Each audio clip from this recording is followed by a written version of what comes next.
Olá, amigos. Hoje, 15 de dezembro de 2023, correndo aqui, apesar de ser sexta-feira, tivemos aqui algumas reuniões, então chegamos a tempo aqui. Consegui hoje fazer aqui um presépio aqui, que é o tempo de Natal. Então, ontem eu falei que estava na correria, o tempo voa, mas está aqui já o nosso presépio aqui na estante aqui, para a gente poder lembrar, né, e recordar que estamos no tempo de Natal, um tempo de graça e tempo especial, né? São dois tempos, o tempo de Natal e o tempo pascal. Então são dois tempos muito especiais para nós. E hoje nós vamos prosseguir com o tema A Barca sobre a Tempestade, falando sobre a crise da igreja, uma série de lives que nós estamos fazendo e conversando, na escuta, né? E se aprofundando sobre o tema. E mais para frente eu falei aqui já para vocês que eu vou fazer uma série de lives falando sobre o livro do Daniel Leroux, que ele tem coisas muito interessantes, muito pertinentes que eu quero partilhar com vocês. E hoje estamos aqui com o Matheus Larsan. Isso, Matheus Larsan, que é católico também, jovem militante, né? E atuante, combatente. E ele vai aqui partilhar um pouco com a gente, falar um pouquinho sobre um histórico que pode contribuir aí também para a nossa reflexão dentro desse tema aí da crise da igreja, gravíssima crise pós-Vaticano II. E a gente falava que é preciso o caminho de volta, parábola do filho pródigo, tá? Charneca dos porcos já está aí. Ontem foi indicado um comunista, pela primeira vez, um comunista declarado para a Suprema Corte do país, o STF, e hoje, tá? O Macunaíma foi a público dizer que está felicíssimo, porque nunca antes na história do Brasil, finalmente, conseguiram colocar um comunista no STF. Ele saiu hoje feliz da vida no microfone, dizendo, foi num encontro aí, acho que da UNE, alguma coisa assim de juventude, dizendo que mais esse feito ele tem, está felicíssimo de ter colocado um comunista declarado no STF por 20 anos, até 2043. Então, é isso, esse é o ano de 2023, termina desse jeito, começou com 8 de janeiro, termina desse jeito, com um comunista no STF, eles não estão de brincadeira, tá? E ele, inclusive, ao ser indicado, diz que, na sabatina do Senado ontem, diz que havia recebido várias cartas e parabenizações e felicitações de muitos católicos, de muitos bispos, de padres, de freiras, de religiosos, religiosas. Então, é isso que está acontecendo. Mas vou passar para o Matheus, fazer os seus cumprimentos iniciais, e a partir dessa informação, começar aí a reflexão e a partilha aqui dessa nossa live de hoje. Muito obrigado desde já pela sua disponibilidade. Opa, eu que agradeço, professor. Salve Maria a todos, uma excelente noite. Eu sou o Matheus Larsan, sou líder da Ação Restauracionista, uma ação tradicional católica que visa criar uma ação católica política para bem, não continuarmos sofrendo aí na mão dos abusos do clero, mas temos algum poder, nós somos leigos, temos aí o papel, o dever de atuar no poder temporal. Muito obrigado ao professor Hermes. Eu começo aqui fazendo uma pergunta ao pessoal do chat, só para ter uma noção, sabe, professor, de quem já entende o quanto assim de movimento tradicional, se vocês conhecem a Fraternidade Sacerdotal São Pio X, não sei se Monsenhor Pivarunas, Monsenhor Dávila, se esses nomes são famosos para vocês, Carmona, Dolan, a Fraternidade Sacerdotal São Pedro, o IBP, só para ter uma noção geral de como que o pessoal aqui do chat já sabe desse assunto, tá? A Cristiada, se vocês já ouviram falar. E antes de dar início propriamente ao nosso tema, que é a história do movimento tradicional, acho bom fazer um comentário em cima do que o professor acabou de dizer, que as mesmas sociedades secretas que infiltraram a Igreja Católica são as sociedades secretas que estão regendo esse país e apoiando o novo ministro do STF, né, professor? Assim, as forças que atuam no campo político são as mesmas que atuam no campo religioso, no campo eclesiástico. Maravilha. Então, já conhece todos, minuciosamente não, legal. Eu quero dar um panorama geral aqui sobre a história do movimento tradicional no Brasil e no mundo. Eu gravei uma aula de 3 horas, então aqui vai ser apenas um resumo panorâmico mesmo, para dar uma palhinha, agradecer bastante ao professor pela oportunidade. E antes de falar do movimento tradicional, acho que é preciso fazer algumas boas distinções e um pequeno aviso, tá? O que eu vou conversar aqui com vocês hoje é basicamente, ou melhor, eu basicamente hoje irei narrar fatos. Então eu vou contar como a história aconteceu. Em que ano tal personalidade esteve em qual lugar, fez o quê, de que modo, com qual intenção, de acordo com aquilo que a gente sabe. Se alguém não gostar muito de algum fato que seja relatado aqui, infelizmente eu não tenho muito o que fazer, porque se você não gosta dos fatos, eu sugiro você mudar a sua interpretação dos fatos e não os fatos em si mesmo, certo? Essa é a primeira observação. E a segunda, sobre a necessidade de nós falarmos sobre a história do movimento tradicional, especialmente aqui no nosso contexto brasileiro. Porque o Brasil ele ficou órfão de um movimento verdadeiramente tradicional durante 40 anos. Eu diria que o marco de um renascimento mais ou menos tradicional, mais ou menos conservador do catolicismo no Brasil foi ali a partir de 2005, 2006, 2007, com o moto próprio do senhor Bento XVI, e do crescimento do apostolado do Paulo Ricardo no Brasil. E bem, muitas pessoas às vezes confundem o que é um movimento conservador e o que é um movimento tradicional. Vou contar a história brevemente do movimento tradicional e vocês vão entender melhor a diferenciação entre uma coisa e outra. Entende, professor? Porque o brasileiro ficou acostumado em, tô vendo um padre de batina, então é um padre tradicional. Não é exatamente assim, tem algumas diferenciações, algumas considerações. Mas bem, se o professor não quer fazer nenhum comentário, eu já dou início aqui à nossa apresentação. Eu quero só cumprimentar aqui o nosso pessoal. Ótimo. Está um pouco calor aqui, mas eu tenho vantagem aqui, graças a Deus ainda, né? Porque aqui no frio eu tenho uma lareira que aquece aqui o escritório, então ambiente natural, então graças a Deus. E no calor a gente tem também um sistema de refrigeração também muito bom e natural também. E de maneira que aqui o clima é serrano, então aqui não tem muito, aqui não faz nem muito calor, nem muito frio. Quer dizer, porque aqui no nosso ambiente de trabalho temos essa graça de poder equilibrar um pouco, né? Mas lá fora está quente, né? Mas eu quero cumprimentar aqui rapidamente o Batuíra Nova Terra, Edi Souza, Caboré, Leide G. Vou só cumprimentar alguns aqui, né? Antes da gente começar, Jorge Matos, Alencio, Suzana Colhado, Leonardo Moro. Não, a tempestade não vai afundar a barca. Pode ficar tranquila, porque são 2000 anos de história que já do começo a coisa não era fácil. Tá? Era no tempo do Império Romano. Então, já no começo a coisa não era fácil. Então, desde o tempo de Jesus, né, quando ele esteve aqui, quando Deus veio até nós, com a encarnação do Verbo, já ali, entendeu? Nos 3 anos do ministério público de Jesus, quando ele chamou os primeiros discípulos, ali, já naquele contexto dos fariseus, dos saduceus e tantos mais, ali já havia todo um ambiente difícil, né? Tanto é que o próprio Cristo, né, o Verbo feito carne, né, assumiu a cruz por conta de ser o caminho, a verdade e a vida. Tá, diante de Pilatos, ele disse: vim para dar testemunho da verdade. E ressuscitou. E a razão da nossa fé, como diz São Paulo, é a ressurreição de nosso Senhor Jesus Cristo. E aí a história é bem conhecida até o século XX.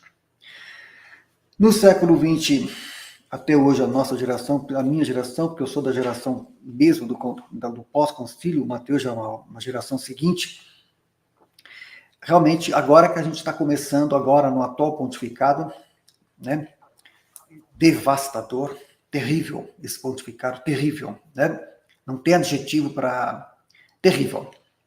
O atual pontificado, em todos os aspectos, e agora está havendo um movimento de mais aprofundamento.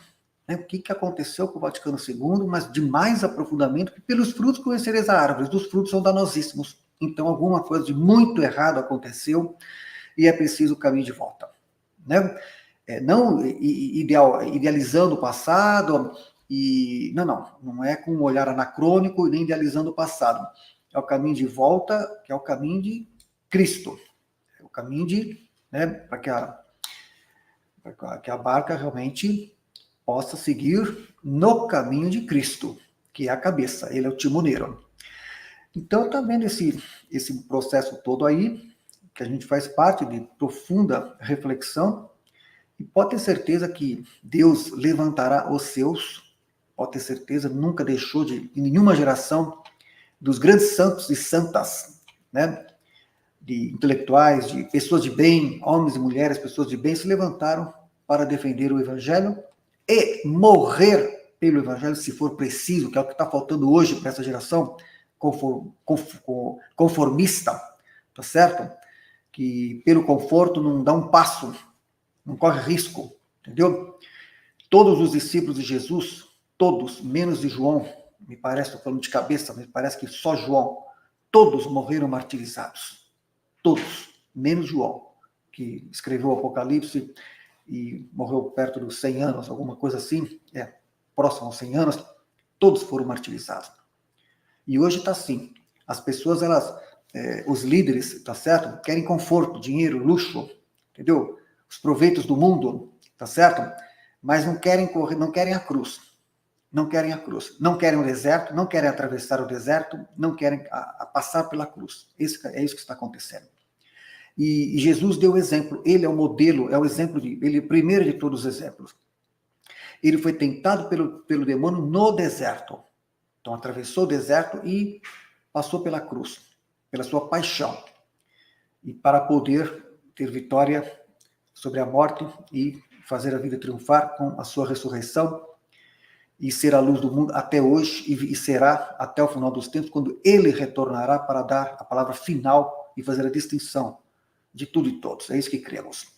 Então, pode ficar tranquilo, além de si, que a tempestade, que a barca não vai afundar, porque o timoneiro é Cristo e ele já é vitorioso. Leonardo Moura, Ação Restauracionista, Flores Perito Esteves, Marilene Candeia, Mônica Medina, Francisco Igor, Oreste, Rosiana Vicente da Costa, Leda Marisa Corrêa de Carvalho, que é membro do canal, tem vários membros do canal, peço que quem estava fazendo o nosso curso continue mandando e-mails para que a gente possa se organizar aí nesse período, ver como que a gente vai prosseguir com o curso. Tá? Agradeço desde já. Fátima Costa, muito bem. Orestes falando do professor Carlos Bezerra, que esteve aqui também conosco. Elizabeth Crefta. Bom, gente, é bastante gente. Paulo Paulistano. Não vou tomar mais o tempo aqui do Matheus, Maria Amaral e tantos mais. Catholic Talk. Agradeço a todos, sintam todos cumprimentados. Bom, tá aqui Mônica Medina. Que momento estamos vivendo, hein? Parece um pesadelo, mas depois da noite escura virá a aurora. Não temos dúvida disso. Com a palavra, Matheus. Maravilha, professor. Eu concordo absolutamente contigo.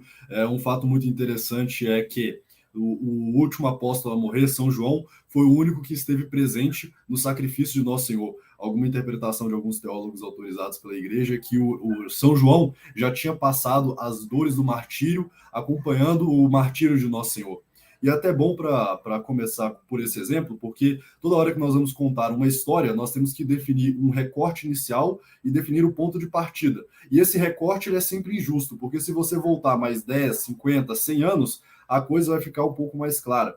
Mas hoje eu quero começar o meu recorte pela cristiada, mas alertando que se eu fosse começar a falar da crise da Igreja Católica, bem, o ápice da Igreja foi a crucificação de Nosso Senhor e o respectivo abandono de todo o seu clero. Basicamente, tinha ali São João Apóstolo, Nossa Senhora e as mulheres piedosas. Os demais padres, os demais bispos, todo mundo ali meteu o pé e saiu correndo. Então, não é muito diferente do que nós estamos passando, né? Se esse foi o melhor, o que a gente pode esperar do pior momento, né? E Pedro, que negou 3 vezes antes do cantar do galo, né?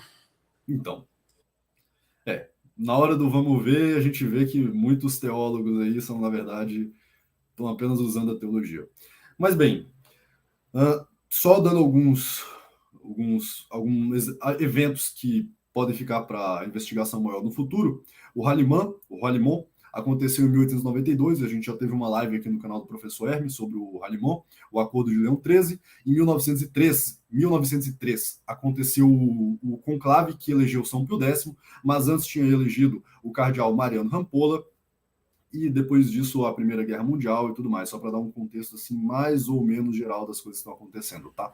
Mas a Cristiada foi a Guerra Civil Mexicana, uma santa cruzada, em que, na Cristiada, os católicos eles se levantaram contra o governo das sociedades secretas, dos pedreiros livres do México, que estavam passando leis anticatólicas, confiscando os bens da igreja, proibindo a liberdade dos católicos ao culto e restringindo os direitos da Santa Madre Igreja. Pois bem, a guerra começou em 1827 e foi durante o governo do ditador Calles, o Calles mexicano. Pois bem, durante 2 anos de guerra cristeira, morreram 4.000 católicos martirizados. Ou martirizados, executados, ou então mortos em batalhas, e enfim. Foi uma perseguição geral aos católicos no México, é uma das perseguições em que são, infelizmente, mais desconhecidas entre o meio tradicional, justamente uma daquelas que deveria ser uma das mais conhecidas. Os católicos foram perseguidos, foram martirizados, os soldados do governo entravam nas igrejas, assassinavam os padres no meio da missa, fuzilavam crianças, e em todo momento você via exemplo de mártires dando sangue por Cristo, confessando a Santa Fé Católica, dizendo viva Cristo Rei e viva a Virgem Guadalupana. Viva a grande Guadalupana, a Virgem de Guadalupe, Nossa Senhora de Guadalupe, que foi esses dias o dia de Nossa Senhora de Guadalupe, pelo ter sido por nós. E bem, foi um martírio, uma perseguição generalizada. Durante 2 anos de guerra cristeira, morreram 4.000 católicos. E os cristeiros eles já estavam mais ou menos próximo, em vias de capturar a capital mexicana, ou seja, militarmente, apesar da desproporção de forças, o exército era um exército formal, enquanto os católicos estavam atuando como guerrilheiros, eles estavam tendo um bom desempenho militar. Como a Alberto Pagnolcelli recomendou aqui, o filme dos cristeiros, La Cristiada Mexicana, 2017, 2018, é bem fácil de encontrar esse filme, no Google vocês encontram com facilidade, eu recomendo muito. Bem, os católicos estavam em vias de conquistar a capital mexicana e, infelizmente, os cardeais do México mobilizaram um acordo, enganando ou levando ao erro, pelo menos, o Papa Pio XI, e o Papa Pio XI acabou assinando um decreto em 1928, fazendo e forçando com que os católicos abaixassem as armas e reconhecessem o governo mexicano, o governo anticatólico do México. Bem, isso foi uma tragédia lamentável. Se em 2 anos de combate morreram 4.000 católicos, em um único dia de paz, ou seja, no mesmo dia em que os católicos entregaram as armas, o governo executou 5.000 católicos. Em um dia de acordo, morreu mais gente do que em 2 anos de guerra. Monsignor Dolan, um dos bispos tradicionais sagrados nos anos 90, ele chegou a dizer que o Papa Pio XI destruiu a fé católica no México. É um acordo lamentável, eu sei que o professor já trouxe aqui no canal, o Lorenzo Lazarotto, ele tem alguns vídeos sobre a Cristiada, e, bem, recomendo que vocês assistam o vídeo dele, o filme muito bom. E, bem, um dos cardeais que foi um dos expoentes na entrega, na derrota estratégica dos cristeiros, foi um dos cardeais também que foi mais importante por excomungar um dos padres que teve uma das atuações mais fortes e mais imponentes durante o Concílio Vaticano II, que foi o padre Joaquim Sanzarriaga. Aqui, antes de prosseguir a nossa história, eu falarei brevemente, tá bom, pessoal? Sobre a história do sede-vacantismo, a história da Fraternidade Sacerdotal São Pio X, a história de Campos, a história da Monfort, a história de alguns movimentos tradicionais no Brasil, contando aqui uma perspectiva geral. Bem, durante os anos de 30, 40 e 50, houve no México uma perseguição aos católicos, mas não mais aquela perseguição aberta. E dessa perseguição começou-se ali no México o nascimento de um movimento tradicional. E as coisas foram progredindo, foram avançando, a dialética revolucionária foi avançando, a infiltração da Igreja Católica foi avançando.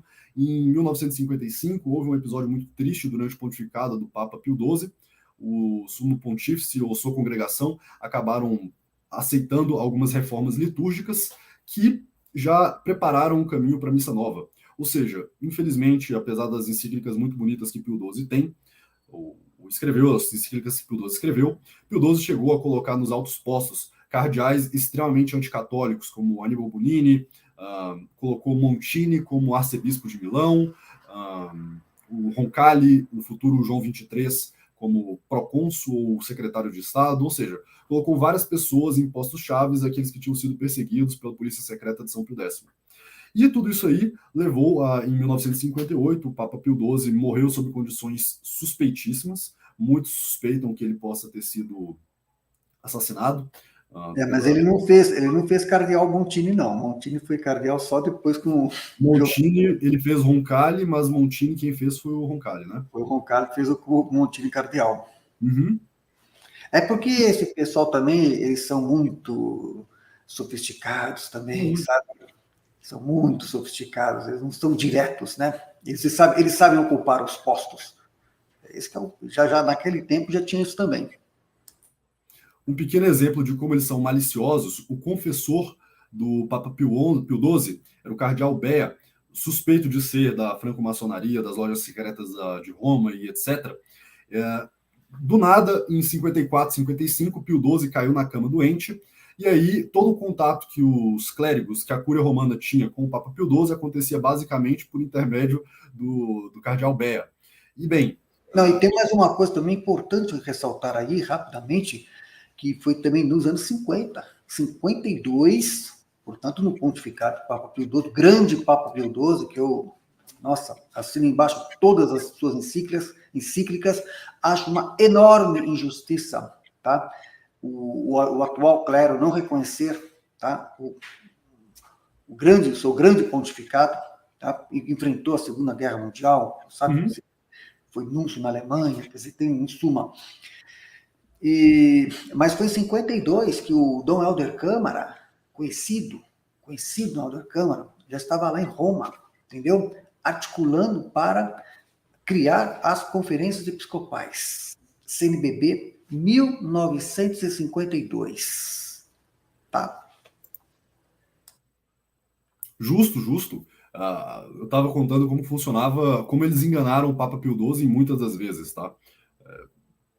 Pio XII é uma figura interessantíssima, de muitas perspectivas. Mas enganaram o Papa Pio XII, bem, quando ele estava doente, quem fazia a intermediação com a Cúria Romana era o cardeal Bea. E aí, bem, durante a reforma litúrgica, o cardeal, que era responsável pela congregação dos ritos, ele falava alguma coisa contra as reformas litúrgicas, só que ele não conseguia falar diretamente com o Papa Pio XII. Aí o que o cardeal Bea dizia? O cardeal conservador está dizendo uma coisa, só que o Bea dizia o contrário do que o cardeal dizia, entendeu? Justamente para enganar Pio XII. E Pio XII ele falava o contrário, justamente para enganar. Ou seja, quando Pio XII melhorou e foi conversar com esse cardeal responsável pela liturgia católica, ele descobriu que nenhum nem outro estavam conversando sobre aquilo que estava acontecendo, que tudo, na verdade, estava sendo um grande cruzamento ali de uma grande troca de informações que o cardeal Bea fazia. Esse é só um dos exemplos de como a infiltração da Igreja Católica foi acontecendo de modo rápido. E bem, em 58 morre o Papa Pio XII em condições suspeitas. Tem um dos conclaves mais esquisitos da história da Igreja Católica, em que anunciam primeiramente que foi eleito um Papa e depois voltam atrás dizendo que não foi. Uns suspeitam que o cardeal Siri teria sido eleito Papa em 58, mas depois acabou assumindo publicamente o cardeal Ângelo Roncalli com o nome de João XXIII.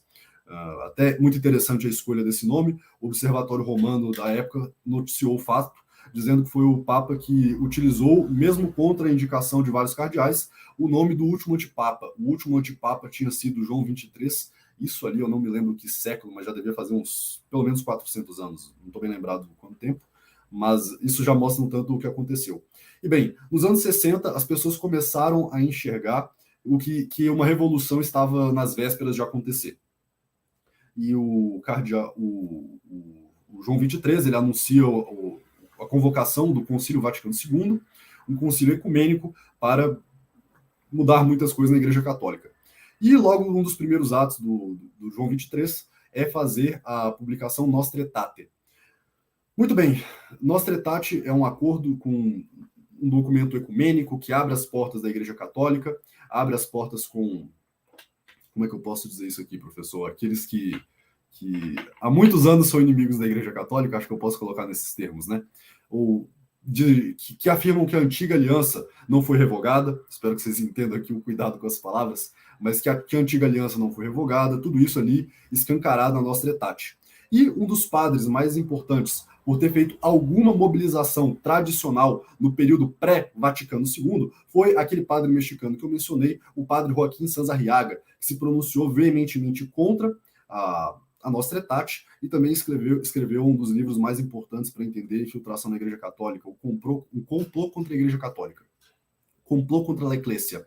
Esse livro foi distribuído entre os cardeais participantes do concílio, todos os padres conciliares chegaram a receber esse livro, foi publicado em francês, italiano, espanhol, português, inglês, em várias línguas ao redor do mundo. Foi uma comissão de padres liderados pelo padre Joaquim Sanz Arriaga, e ele viu logo no período da Nostra Aetate que a coisa estava azedando muito, muito, muito rapidamente.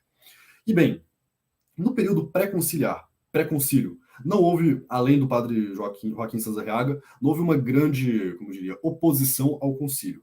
Quando começou o Concílio Vaticano II, alguns cardeais, alguns bispos, o concílio ele contou com a participação de bispos do mundo inteiro, foram mais de 2.000 bispos, ou seja, se não todos, 90 e tantos % dos bispos do mundo estavam lá presentes. Alguns acharam algumas coisas meio estranhas do que disseram, alguns não estavam entendendo muito bem como a coisa estava indo, umas afirmações ambíguas nos documentos do concílio, mas, infelizmente, todos os bispos que estavam ali presentes, alguns dizem que um ou outro bispo não chegou a assinar as atas do concílio, mas até onde me consta, todos os bispos do mundo inteiro assinaram as atas do concílio e participaram. Então aqui eu estou falando de Monsenhor Tuque, Monsenhor Lefebvre, Monsenhor Dom Antônio de Castro Maia, o bispo de Campos, o Leão de Campos, bispo brasileiro. As principais personalidades durante o Concílio Vaticano II não foi a alta hierarquia, mas foi justamente os padres e os leigos da Igreja Católica. Só que no Brasil nós temos 3 grandes nomes de leigos que fizeram alguma coisa com relação ao Concílio Vaticano II, que são aí o escritor Gustavo Corsão, da Permanência no Rio de Janeiro, o doutor Homero Jorras. Eu tenho sérias discordâncias com ele, mas ele foi uma voz ativa contra o Concílio Vaticano II, e também o doutor Plínio Corrêa de Oliveira, fundador do IPCO, Instituto Plínio Corrêa de Oliveira. Na época, ele era o Instituto TFP. Muito bem. Logo eu falo desses movimentos aqui no Brasil, para dar uma breve explicação geral da coisa, mas estamos aqui nos anos 60, durante o Vaticano II, e nós não vemos uma grande oposição durante o concílio. Há sim algumas tentativas de intervenção, de solicitar maiores esclarecimentos, mas por fim todo mundo assina o concílio, todo mundo aceita o que está acontecendo, e a oposição maior de Monsenhor Tuque, Monsenhor Lefebvre, Monsenhor Antônio de Castro Maia, Dom Antônio de Castro Maia, ela não aconteceu durante o Vaticano II, ela aconteceu no período pós-Vaticano II. O período pós-Vaticano II, ou seja, de 65 até 1969, 70, esse período é marcado pela reforma nos ritos da Igreja Católica, ou seja, o senhor Montini, o vulgo Paulo VI, ele fez uma reforma em todos os ritos da Igreja Católica. Ou seja, ele alterou o rito de batismo, ele alterou o rito matrimonial, o rito de crisma, alterou o rito de ordenação episcopal e de ordenação sacerdotal. E por último, e o mais grave, o que gerou o maior escândalo, o maior rebuliço no mundo tradicional inteiro, foram as alterações do rito da missa, o rito missal. Só para vocês terem ideia, eu não sei se as pessoas puderem falar aqui no chat, já conheço a história dos protestantes na Missa Nova, do acordo, já vejo aqui que alguns conhecem o acordo, o Pacto de Metz, né, que João 23 fez, mas vocês puderem comentar se sabem, se estão acompanhando, porque eu entro em maiores detalhes ou não. Mas, de modo geral, houve alterações graves que foram repercutidas no mundo inteiro. Os católicos tradicionais de todo mundo argumentaram, uns contra, uns tentando entender exatamente o que eram as alterações do rito de sagração episcopal, do rito de ordenação presbiteral. E bem, na questão da Missa Nova, ela foi feita de um modo totalmente inusitado na história da Igreja Católica. Enquanto o Gustavo Corsão tem excelentes livros, isso é verdade, tem livros muito bons mesmo, enquanto o Papa Pio V, ele apenas codificou a liturgia já existente, ou seja, ele reuniu aquela liturgia que já era praticada no mundo inteiro, no mundo latino em específico, ele juntou tudo aquilo em um código, um missal próprio. Mas ele não inventou ex nihilo, ou seja, do nada, algum missal. Já o senhor Paulo VI, ele criou uma missa a partir do nada. Ele, juntamente com o cardeal Aníbal Bonini, que depois foi afastado da Cúria Romana com a forte suspeita de ter pertencido às sociedades secretas, o pessoal do Esquadra Compasso. Bem, ele e mais 6 ou 7 ministros protestantes fundaram e fizeram o Novus Ordo Missae, a missa nova de Paulo VI. E é uma missa um tanto quanto diferente da missa tradicional. Eu espero que você já tenha alguma noção, porque infelizmente não terei tempo de me alongar neste assunto, mas enquanto a missa tridentina, a missa de São Pio V, é aquela voltada diretamente para Deus, a missa nova é aquela voltada de frente para o povo, mudando assim a orientação da missa, sendo que a missa tradicional, a missa antiga, era o povo, o padre, Deus, todos ali voltados para a presença real de Nossa Senhora na Eucaristia. Enquanto a mudança de lugar e várias outras coisas no rito, muda quando você altera o jeito de fazer alguma coisa, você altera também a interpretação daquilo que é feito. Ou seja, colocar o homem, Deus, para se mostrar para o homem. É uma coisa muito diferente, tá? A missa nova ela entrou em vigor em 69. E bem, que eu saiba, Monsenhor Tuque, eu já falo um pouco melhor sobre essa figura muito peculiar da igreja. Monsenhor Tuque chegou a rezar a missa de transição. Monsenhor Lefebvre também comprovadamente chegou a rezar a missa de transição. Ou seja, de 65 até 69, não foi nem a missa tridentina de São Pio V e nem o Novus Ordo Missae. Foi uma missa de transição, uma missa experimental. Espero que tenha ficado claro pelos comentários aqui. Tô vendo que todo mundo mais ou menos já entende a questão. E bem, nesse período aí, a partir de então, os bispos e os padres tradicionais do mundo começaram a se despertar e fazer alguma coisa. A partir daí começou realmente uma mobilização. E aí surgiram alguns focos. Foram 2 os principais focos do movimento tradicional no mundo. 2,5, eu já explico por quê. O primeiro foco seria o foco que depois viria a dar origem para o movimento sedevacantista no México. E o segundo foco foi na França e na Suíça com o Monsenhor Lefebvre, que posteriormente chegou a fazer uma parceria com o Dom Antônio de Castro Maia, o bispo brasileiro, ali no final dos anos 60, início dos anos 70.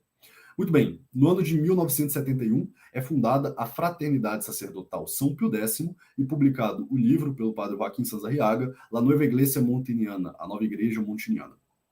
A Fraternidade Sacerdotal São Pio X, durante os anos 70, logo no início da fundação, ela recebia pessoas de... Qualquer pessoa que se dizia mais ou menos tradicional foi parar lá dentro da fraternidade. Ou seja, como é que o seminário de Econe surgiu?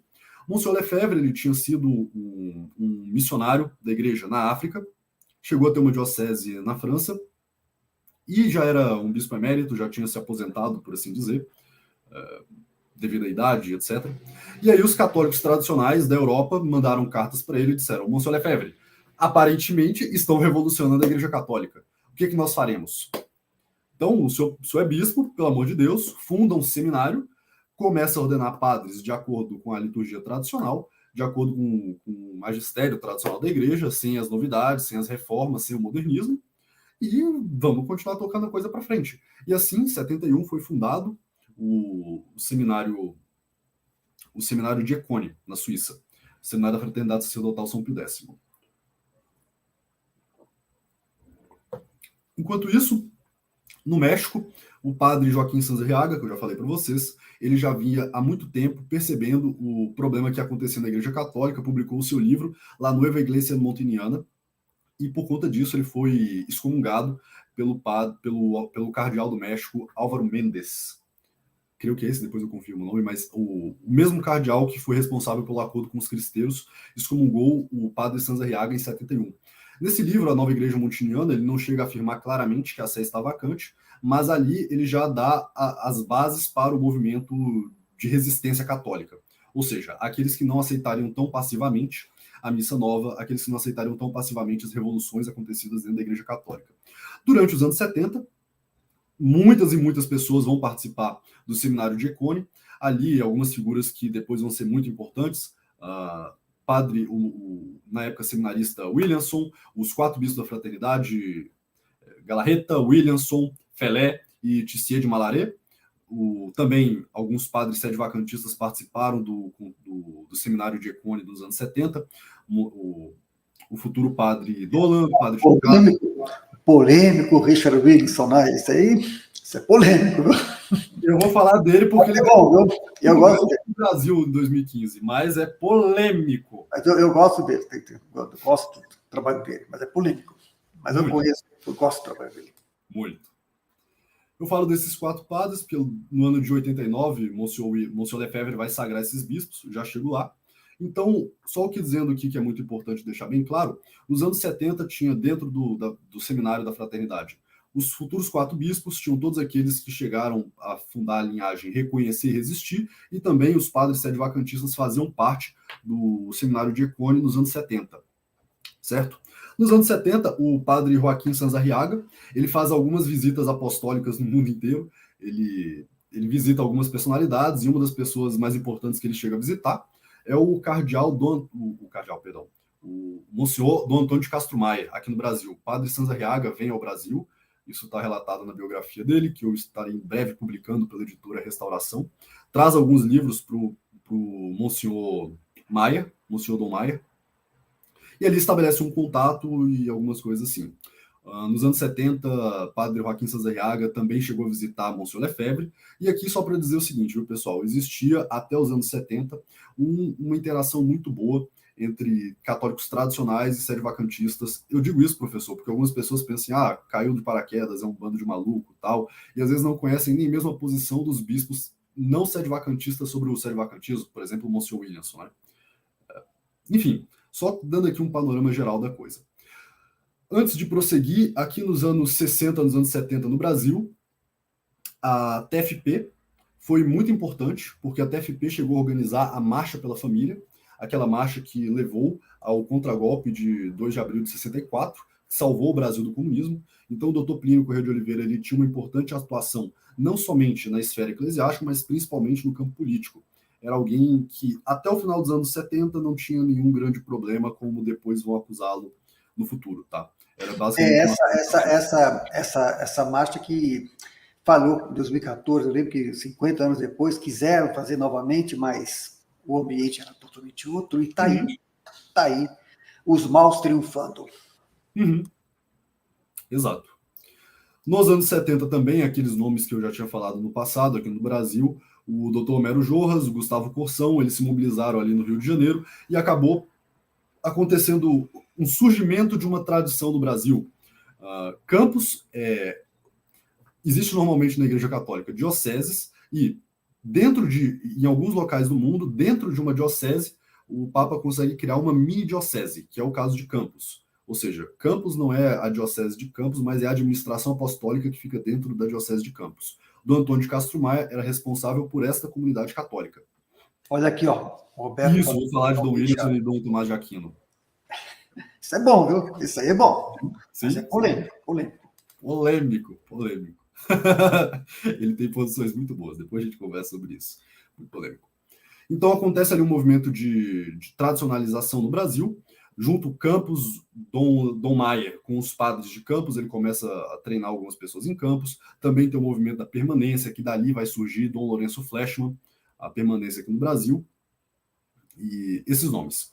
Prosseguindo agora para os anos 80, ou seja, os primeiros padres que foram treinados em Econe durante os anos 70 são ordenados padres no final dos anos 70, ou seja, 77, 78, 79 começam as ordenações sacerdotais e ali a fraternidade começa a se espalhar pelo mundo inteiro.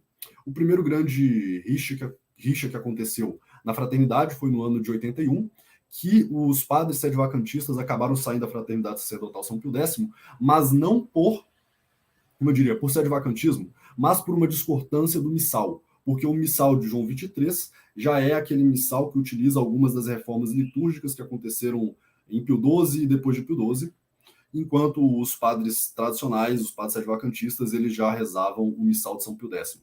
Então houve essa principal divergência aí com o Monsieur Lefebvre, e também o segundo motivo de expulsão foi que eles discordaram dos argumentos. Para os padres sede-vacantistas, o novo rito de ordenação sacerdotal é dúbio. O rito de ordenação episcopal é muito complicado, nulo, e Dom Lefebvre, em determinados momentos, é algo muito importante dizer, em alguns momentos ele oscilava para uma posição muito radical, em outras ele se aproximava muito de um futuro acordo com Roma, e na maior parte das vezes ficava aqui no meio, mas ora para lá, ora para cá. Então, até 81, 82, Dom Lefebvre ele continuava reordenando os padres vindo do modernismo, ou seja, ordenados sob o rito de Paulo VI. Depois ali de 82, ele começa a ordenar apenas alguns padres, e depois dos anos 89, que o Schmidberg, que é o superior geral da fraternidade, começa a ser superior, ali ele já para de ordenar as pessoas. Isso é importante sobre... Deixa eu só dar uma lida aqui. Bem, a fraternidade é um dos movimentos, o Alan Mota está comentando, a fraternidade é uma seita. Bem, a fraternidade é um dos movimentos tradicionais que vem ali desde o período do Vaticano II. Eu creio que seja importante esse panorama geral que eu estou tentando dar aqui, porque o Brasil, dos anos 80, dos anos 70, melhor dizendo, até 2005, 2006, ele fica basicamente sem nenhum grande apostolado tradicional. E por que isso acontece? Em 1989, Monsenhor Lefebvre ordena os 4 bispos em Econe, junto com a presença de Dom Maier. E, bem, a fraternidade ela só chegou no Brasil, creio que depois dos anos 2000. No final dos anos 90 e início dos anos 2000. Por quê? Porque a fraternidade não esteve presente no Brasil, já que eles tinham um acordo com Campos. Ou seja, a fraternidade fazia seminários no mundo inteiro, mas os padres de Campos eram os responsáveis por evangelizar o Brasil. Evangelizar, eu digo, manter a resistência católica tradicional. Eu sei que eu estou falando muitas informações, mas o tempo é curto e, bem, eu preciso falando para as pessoas, pelo menos, irem se norteando aos poucos, tá? Nos anos 80, tem alguns bispos aqui no Brasil que também fazem alguma coisa, além de Dom Maier. Um deles, especialmente, Dom Manuel Pestana, na Diocese de Anápolis. Ele tem um movimento mais ou menos um tanto quanto tradicional, um tanto quanto conservador.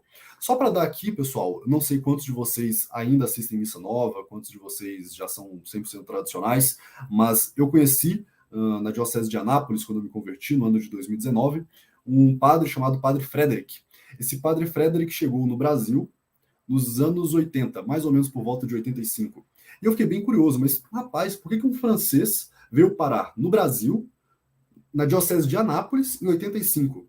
Aí o Padre Frederick me respondeu quando eu perguntei, ele respondeu o seguinte: Mateus, a Diocese de Anápolis era uma das poucas dioceses no mundo que permitia a celebração da missa tridentina pela estrutura eclesiástica, ou seja, com ligação com Roma.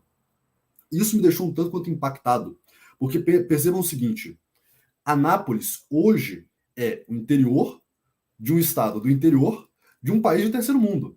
Anápolis, em 80, na década de 80, não era nada. Era uma diocese no fim do mundo. E ele precisou sair da França para vir até o Brasil poder ter autorização de celebrar a missa tridentina. Isso para vocês entenderem que não houve simplesmente uma promulgação de um novo rito. Houve a promulgação de um novo rito e a total proibição do rito antigo. Tanto o Paulo VI quanto o João Paulo II perseguiram mesmo e não davam autorização para a celebração de missa pública do rito tridentino. Como aconteceu agora, né? Como aconteceu agora com a tradição e custódios, né? Uhum. Só agora. De terrível. Que eu considero esse moto próprio, tradições e custódios, uma das coisas mais terríveis feitas por Bergoglio. Mas de tantas terríveis, essa foi para vejo como uma das mais terríveis. Porque eles estão, assim, agora obcecados em estancar, jogar sal na terra, para não vicejar mais aquilo que deu beleza, deu vigor, deu uma das maravilhas da igreja, que foi o seu rito. O rito do culto divino, o rito que São Pio V chamou de missa de sempre, para todos os séculos. Estão agora jogando sal na terra, estancando, não querem saber. O que eles querem são as pragas que aí estão, as pragas, as ervas daninhas que aí estão.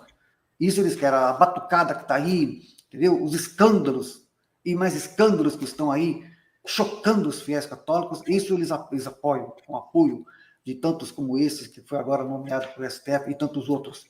Agora, aquilo que realmente fez a igreja ser admirada, respeitada, né, no mundo todo, tá certo? Pela sua liturgia, a riquíssima liturgia, seu riquíssimo magistério, a sua música sacra maravilhosa e tantas mais, entendeu? As suas várias práticas de piedade, né, de devoções, tudo isso foi estancado por esses que aí estão espalhando ervas daninhas, ir fazendo o que estão vendo, os resultados estão aí, isso é fato.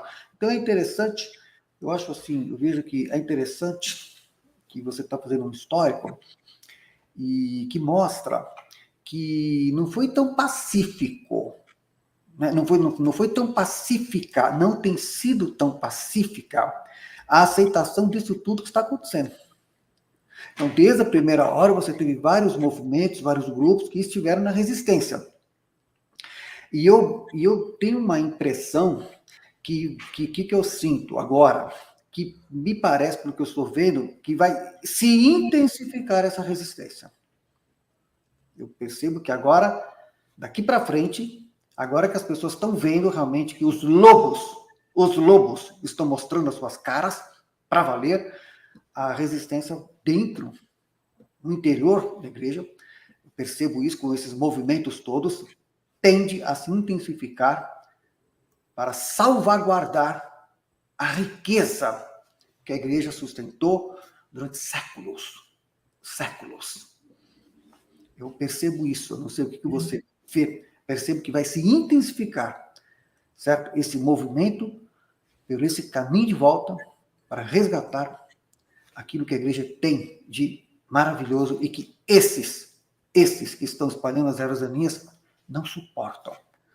As maravilhas que é o verdadeiro rito, aquele que realmente atrai, né? Os fiéis, a devoção sincera, as tantas e tantas práticas, a riquíssima e belíssima liturgia, o canto gregoriano, o latim e tantos mais. Vejam,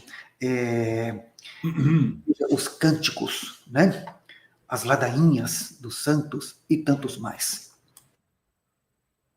Então, justamente, bem, nada é tão bom para o crescimento da igreja quando se persegue o catolicismo. Os momentos de maior crescimento da verdadeira fé católica é o momento que estão perseguindo. O grande problema é quando todo mundo aceita a apostasia. Ah, eu posso ir ali, eu posso ir acolá, tanto faz, tanto fez, isso aqui é tudo igual. Ou seja, esse aí é o grande problema, o liberalismo e a apostasia fria. Porque os mornos, esses aí, são vomitados. Agora, quando a coisa está quente, está tendo perseguição, aí a fé cresce no mundo inteiro. Eu quero dar uma corrida por conta do nosso horário, mas em 89, o Monsieur Lefebvre, ele chegou a ordenar, junto com Dom Maia, os 4 bispos em Parece que foi 88, né? Depois verifica aí se é 88, 89, me parece que estou de cabeça, mas tudo bem, foi nesse período.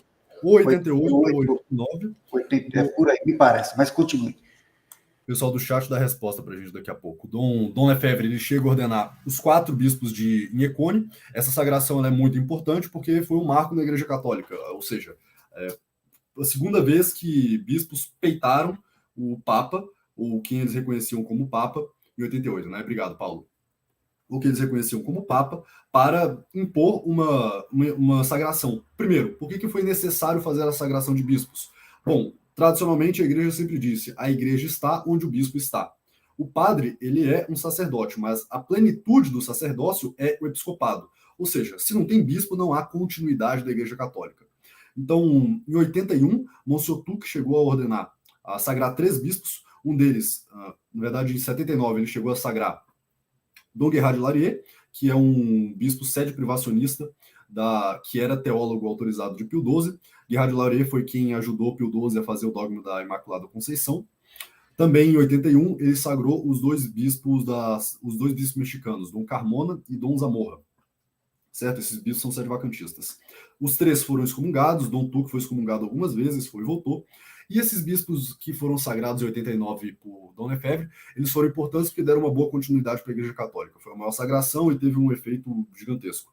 Alguns fatos curiosos sobre essa sagração: todo mundo que estava presente naquela excomunhão todo mundo que estava presente naquela sagração foi excomungado, ou seja, os padres assistentes, os bispos e tudo mais. Uma das pessoas que, infelizmente, participou das negociatas, ou melhor, dos avisos para que essas sagrações não acontecessem, foi o cardeal Ratzinger, o futuro Bento XVI.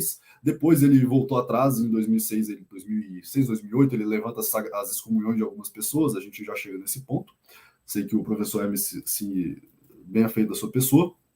Bem, Dom Maia, ele participou dessa sagração e ele chegou a dizer algumas coisas como: onde está o pontífice romano? Né? Em 88, no sermão de sagração, Dom Lefebvre chegou a dizer também Roma apostatou da fé, mostrando assim que o combate foi vigoroso contra os erros conciliares. Não foi uma coisa trivial. Tipo, não, a gente continua aqui, mas tudo bem. Não, era um combate vigoroso de fato. E aí, nos anos 91, tanto Dom Lefebvre quanto Dom Maier morrem, eles morrem com 1 ou 2 meses de diferença, e acontecem algumas coisas um tanto quanto trágicas na história do Brasil, tá? No final dos anos 90, o padre Rifan, que era um padre extremamente tradicional, ele faz um acordo com Roma, depois que os 4 bispos vêm ao Brasil, os 4 bispos sagrados por Dom Lefebvre e Dom Maier vêm ao Brasil depois da morte de Dom Maier e sagram Dom Licínio.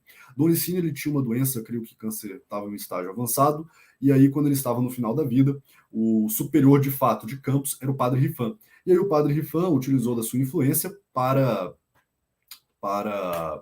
fazer um acordo com Roma, e bem, foi um acordo lamentável, muito triste, o movimento tradicional no mundo inteiro entendeu isso como a traição de Campos, mas, em compensação, Dom Rifan foi sagrado bispo por Dom Licínio no final dos anos 90. E aí, bem, aqui já começa a ficar claro o porquê que o Brasil não tem movimentos tradicionais, ou pelo menos não teve até muito recentemente. Para explicar uma coisa. No final dos anos 90, existia 4, podemos dizer, movimentos tradicionais no Brasil.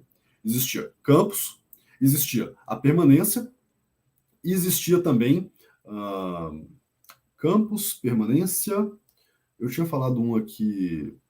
Sim, Campos e Permanência, basicamente. Permanência com Dom Lourenço Fleshman e o futuro bispo, Dom Tomás de Aquino, né? Ele já tinha o Mosteiro da Santa Cruz nos anos 90. O Brasil ficou sem missa tradicional. Eu digo Brasil, não Rio de Janeiro, tá? O Rio de Janeiro sempre foi muito bem nutrido de missas tradicionais. Mas, eu tô falando bem rápido, sim, meu caro.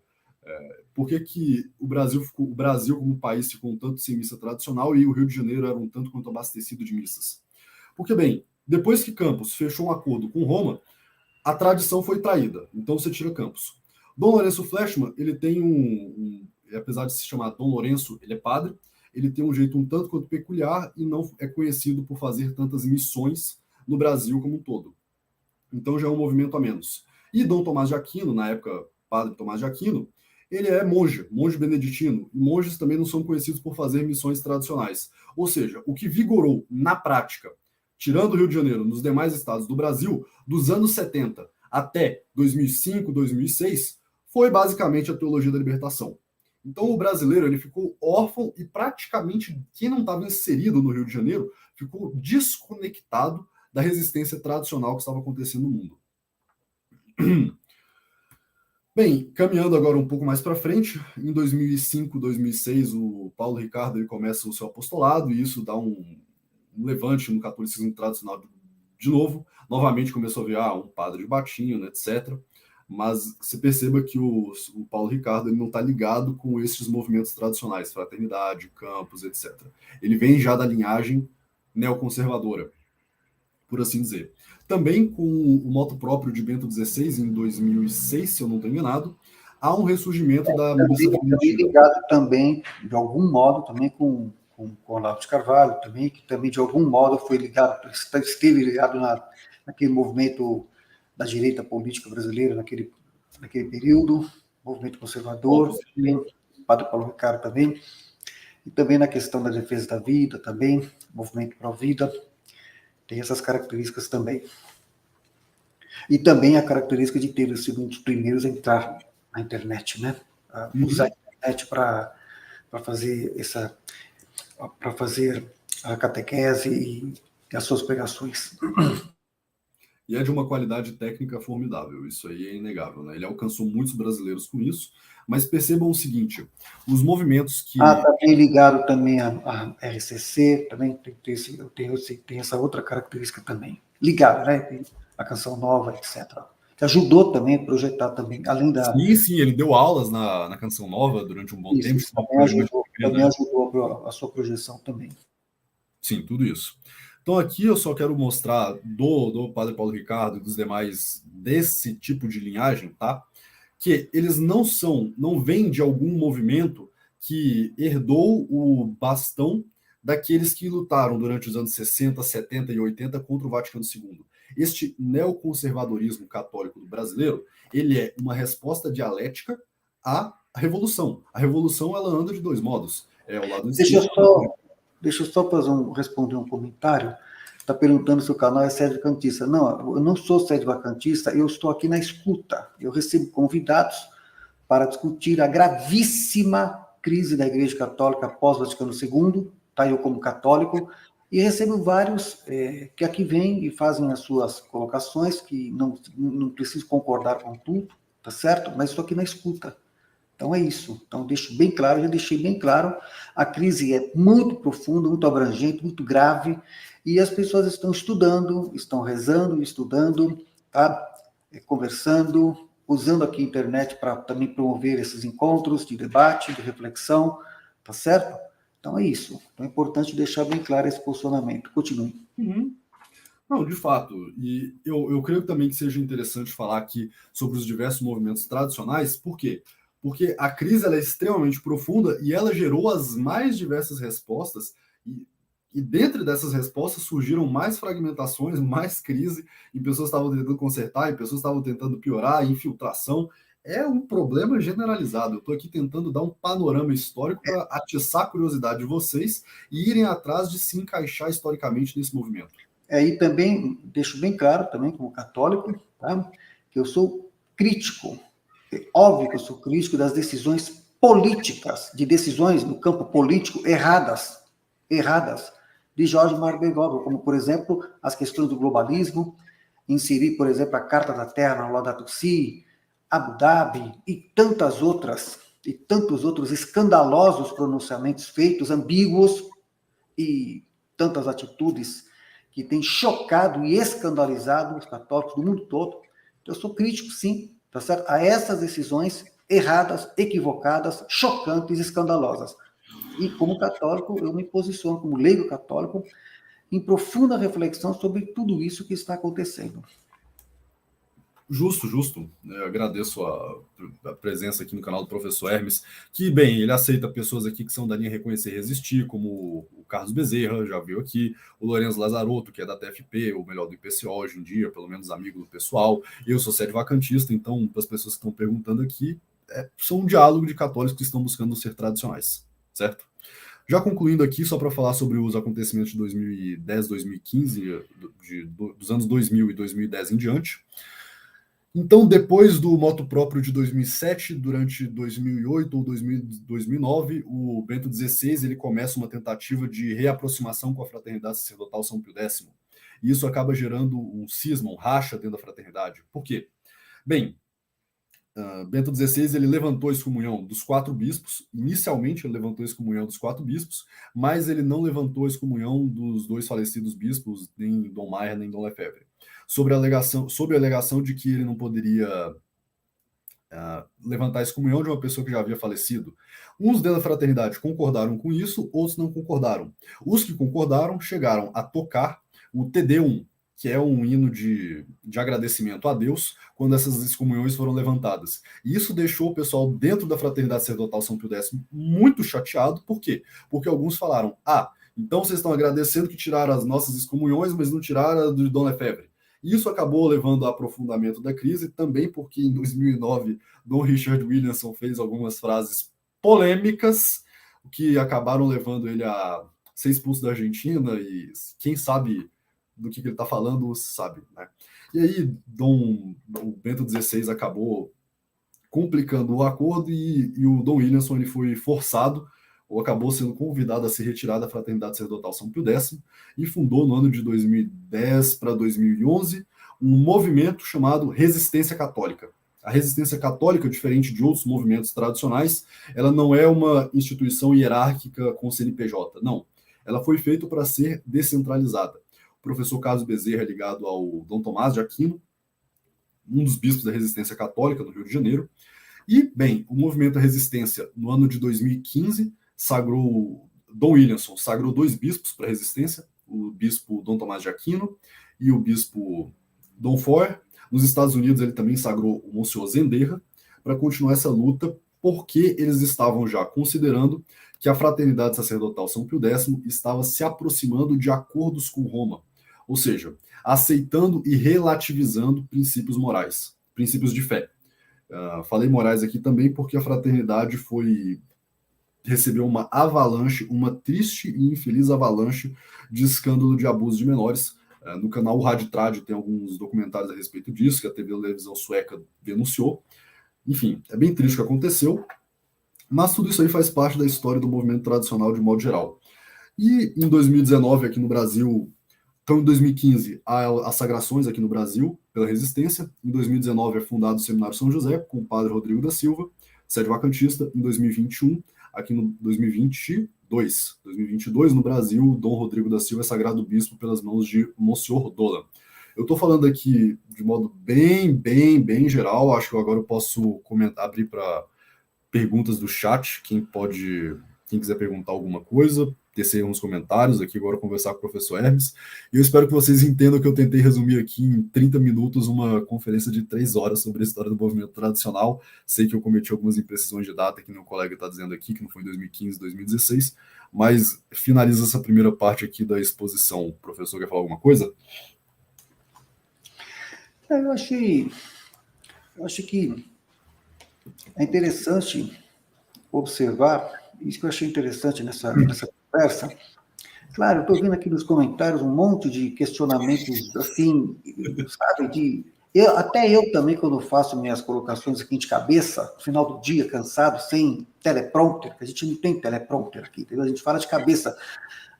Muitos que estão aí, eles têm teleprompter, toda a equipe ajudando, então é natural, com um detalhezinho de data aqui, escapa. Isso é natural. Peço que os inscritos sejam compreensivos em relação ao Matheus, que fez aqui uma rápida exposição. 60 anos em meia hora, né?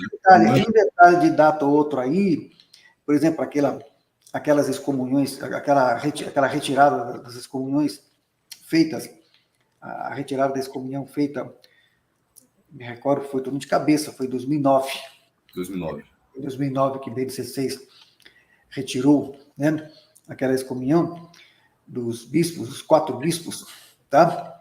Estou falando de cabeça, 2009, mas às vezes escapa, né? No final do dia, um detalhe ou outro, né? Claro, tem um aqui que está se queixando aqui que eu acho que você deve ter trocado em 2002. O cara tentar resumir 70 anos de história em 20 minutos, aí eu entendo.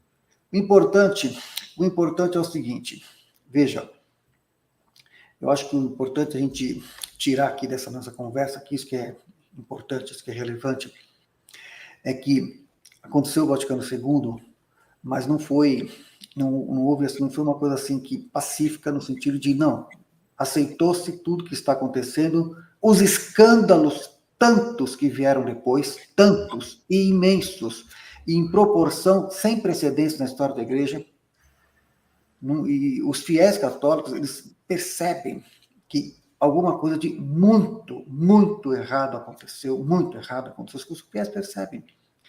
Tristíssimo constatar, né, a evasão dos fiéis, tristíssimo constatar.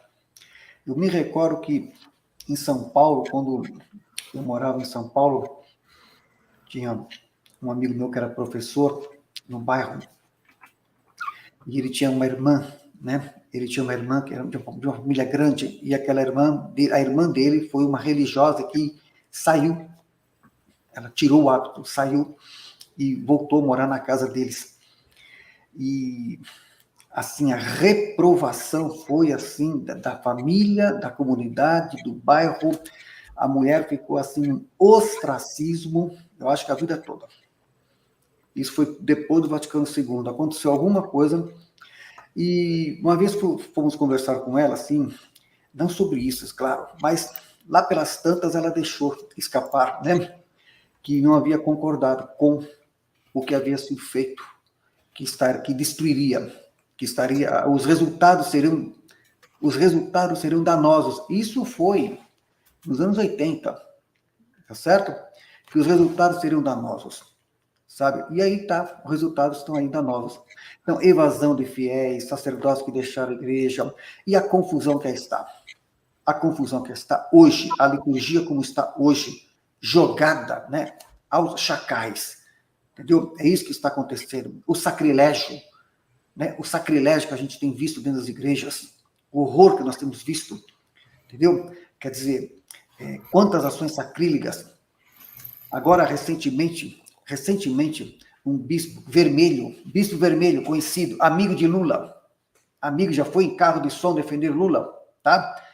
Que se gabou ontem de ter colocado um comunista no STF, tá certo? Então, esse bispo, amigo de Lula, tá? Ele recusou-se dar a comunhão para uma jovem que se ajoelhou ali, recusou-se dar uma comunhão na boca da jovem. Que coisa fria, que coisa terrível, que procedimento mais, em nome do quê? Em nome de que lógica? Ali naquela hora faltou a caridade, o amor, né? Aquela jovem que ela estava num sentimento sincero de devoção, de piedade, que é uma coisa que eu acabei de dizer, que era um patrimônio da Igreja Católica, esse sentimento de piedade devocional, e ele, frio, calculista, recusou, sabe? Amigo de Lula, que vive aí, entendeu? Farreando com dinheiro público, fazendo o que está fazendo, dando um mau exemplo para onde vai, depois de tudo que fez, em termos de desmandos e corrupção e tudo mais. Então, você veja, essa ex-religiosa tinha dito que não estava de acordo com, que ela foi lá para ser religiosa, para ser uma religiosa. Só que ela viu ali as decisões, o rumo da toada, a toada estava num jeito que, não, peraí, eu tenho que ter coerência. E isso, de algum modo também refletiu na renúncia do Papa Bento XVI. Claro, porque o Papa Bento XVI, naquela carta de renúncia dele, naquele texto de renúncia dele, ele deixou bem claro naquele texto que foi um ato voluntário, ele disse que foi um ato voluntário dele, em sã consciência, mas que ele rezou muito, e ele, diante de Deus, né, ele tomou aquela decisão radical, mas que quem lê bem a carta não sabe que Deus sabe as razões pelas quais ele tomou, e de algum modo também, para quem conhece o Andrés English, que escreveu sobre o pontificado boicotado, desde o primeiro dia de Bento XVI, ele provavelmente, se fosse para fazer avançar mais ainda, por decisão dele, fazer avançar mais ainda os danos que hoje estão sendo avançados, então ele se retirou. Sabe? De algum modo, é claro que, veja, um concílio que levou à renúncia de um Papa, claro, apesar que ele veio da nova teologia, no velha teologia, fiz uma live a respeito disso, por alto, apesar de ser um pensador moderno, apesar de tantas coisas que a gente sabe do seu pensamento moderno, mas o que acontece é que na última semana, pouco antes dele deixar o pontificado, ele teve um encontro com o clero romano, com o clero de Roma, acho que na última audiência com o clero, e ele fez uma fala de improviso, de quase uma hora ali, na sala, acho que na sala Paulo VI ali. Todo o clero romano o recebeu sob aplausos, muitos chorando até, e ele fala sobre o Concílio Vaticano II, e com aquela visão, aquele espírito de que era a expectativa da nova primavera, a expectativa, o adornamento, que se falou tanto no adornamento, aquela coisa toda. Mas o que eu acho interessante do que você trouxe, é que desde a primeira hora, houve resistência, houve críticas, houve questionamentos. E hoje, decorrendo 60 anos, a gente começa a observar que todas aquelas vozes que criticaram o que foi feito no Vaticano II estão vivas, estão aí. São vozes que hoje a gente olha e fala, tem razão. São vozes, Dom Lefebvre, entendeu? E outros tantos, tem razão. Tá certo? Você falou Você citou agora, por exemplo, a Marcha pela Família de 64, veja o resultado. Evitou, naquele momento, o que eles queriam fazer hoje, que fizeram hoje. Evitou, naquele momento, que eles fizeram em 2023. Então, claro que eles tinham razão no freio que precisava ter posto e que não conseguimos fazer agora, em 2023, por conta de tudo que aconteceu, dos embustes tantos. Então, esse movimento, esses vários movimentos da tradição que ocorreram depois do Vaticano II, o que eu percebo, me parece que, eu quero ouvir o senhor a respeito disso, parece que tendem a se intensificar. Tendem a se intensificar. A coisa não está pacífica. Tá certo? Não existe unidade, tá? Não existe unidade no erro. Não existe paz na injustiça. Não existe unidade no erro. E é isso que penso que é isso que o Alex está falando aqui. A verdade nunca será calada. Então, eu penso que esses movimentos todos ainda serão melhor estudados, e agora, na internet, começa a proliferar muitas vozes que estão vindo, você que é novo, você que é jovem, tá? Você que é do século XXI, eu sou do século XX, você que é do século XXI, e tantos outros que estão aí, rapazes novos. Eu jamais, vou ser bem franco, eu vi um comentário aqui, logo de cara, perguntaram, eu quero saber a formação acadêmica do rapaz, eu nem sei, eu nem perguntei porque eu valorizo o empenho seu em estudar, você é um rapaz que estuda, você realmente tem Cristo no coração, percebo isso, sinto que você tem o amor a Cristo, você está estudando, você está procurando agregar pessoas, você está procurando fazer um movimento, estudando, tá certo? Então, isso que importa. Porque qual era a formação acadêmica de São Pedro? Qual era a formação acadêmica dos discípulos de Jesus? Me fala qual era a formação acadêmica deles. Entendeu? Então, quer dizer... Todo mundo no Vaticano II tinha formação acadêmica. De alto grau, eram doutores em teologia. Pois é, eu tenho formação acadêmica, eu sou especialista em bioética pela PUC, eu sou filho da PUC 2 vezes, a PUC de São Paulo, PUC do Rio de Janeiro, e depois que eu terminei a minha pós-graduação, eu fiz questão de dizer, chega, eu estou fora desses ambientes acadêmicos, tá certo? Que não tem compromisso, os ambientes acadêmicos católicos que não têm compromisso com Cristo. Tem com o dinheiro, com a fama do mundo, com os poderes do mundo, com Lula, com a esquerda, entendeu? Com a patota toda da ideológica que está aí fazendo o que está fazendo, tá certo? Com a fama do mundo, e não com a evangelização verdadeira, que os grandes santos também deram seu exemplo, seu testemunho, sabe? E tantos deles, como São Francisco, que até abriu mão da sua riqueza para poder viver o evangelho como deve ser vivido, sem demagogia, sem estrelismo, sem, embalagem bonita, ou sem essa coisa de obras sociais só para serem vistas pela mídia, para terem os aplausos do mundo, que o próprio Jesus falou que quando você faz a caridade, você não precisa ficar falando o que você fez, entendeu? Para você ter os aplausos do mundo, etc, etc, etc. Então, eu valorizo o jovem, trouxe o Lourenço aqui também outro dia, um rapaz novo que está fazendo um trabalho bom aí na rede social, na internet, tá certo? Eu valorizo esses jovens que metem as caras, que fazem as coisas. Tem lá o rapaz, o Diogo, esse é sede vacantista, tá? Eu não sou sede vacantista, mas é um rapaz de valor, tem valor, é um rapaz que estuda, ele é estudioso, entendeu? Você vê as conferências dele, as exposições dele, você vê que ele é estudioso, tá certo?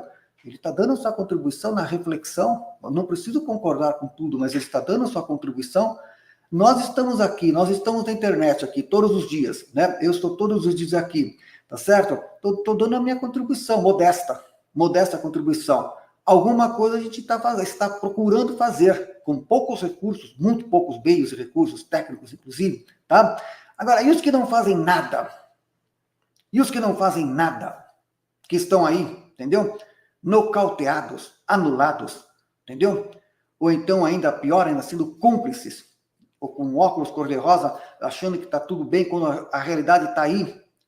A gente tem que expor essa realidade que está aí, os danos que estão sendo, estão aí, correndo, a gente está vendo a luz do dia. Claro que eu sou crítico ao que Jorge Mário Bergoglio tem feito, os danos feitos, a sua ambiguidade, os seus pronunciamentos chocantes, documentos que você veja, aquele Amores Letícia teve lá um documento do Correção Filial apontando vários pontos com heresias.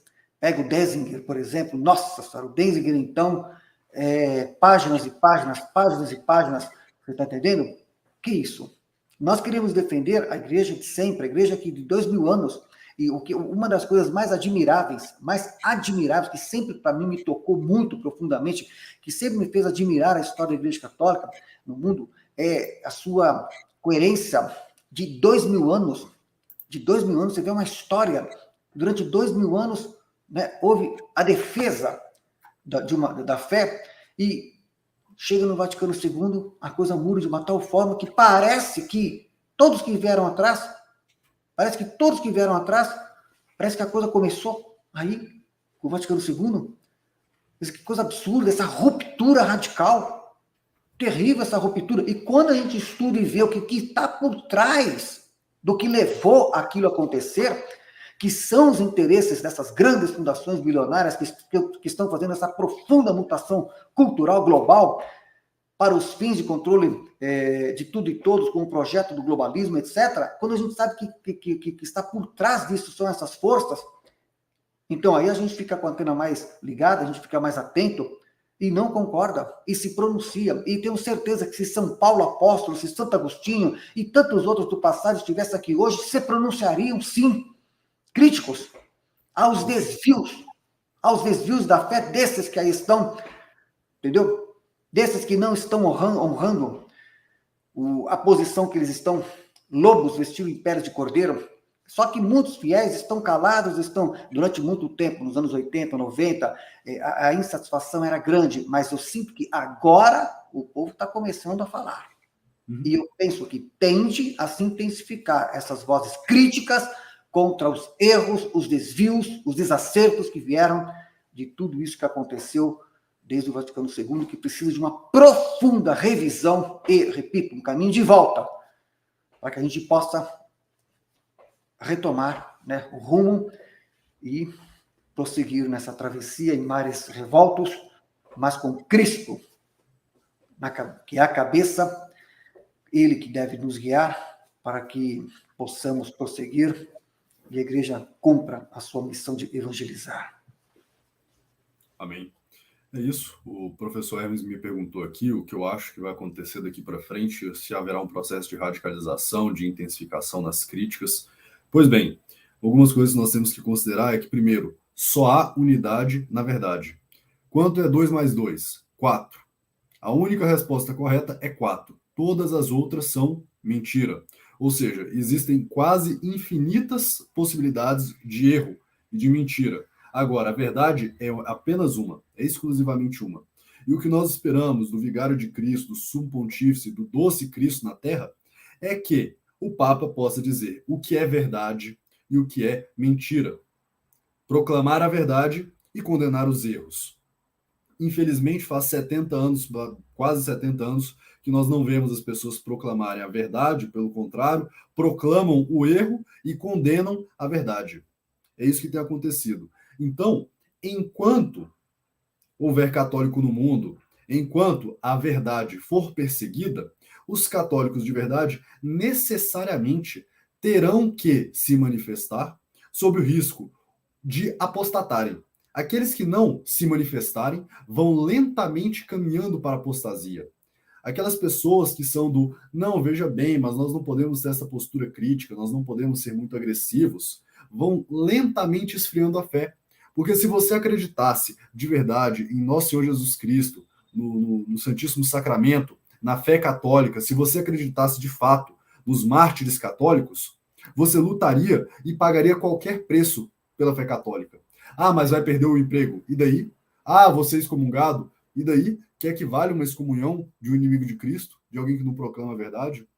Então, o que eu vejo, respondendo aqui ao professor Hermes e ao senhor Francisco Igor, eu acredito que o Francisco Igor perguntou qual a direção do movimento tradicional no Brasil e no mundo, para onde está caminhando. Eu acredito que, honestamente, cada vez mais o catolicismo será perseguido dentro da estrutura conciliar que se diz Igreja Católica, e quem é católico de verdade vai sendo lentamente ou forçado a apostatar, ou lentamente caminhando para ser jogado para fora. Não demora muito tempo, quanto mais ácida a crítica, mais rápido é colocado para fora. E também, fazendo aqui um link agora com minha brevíssima conferência, esse brevíssimo panorama, eu convido todos vocês a estudarem a história da Igreja Católica. Se vocês estudarem o que aconteceu, quem, quando e onde, aquelas perguntas jornalísticas básicas, vocês já vão entender tantas e tantas coisas. Comecem a se perguntar o óbvio.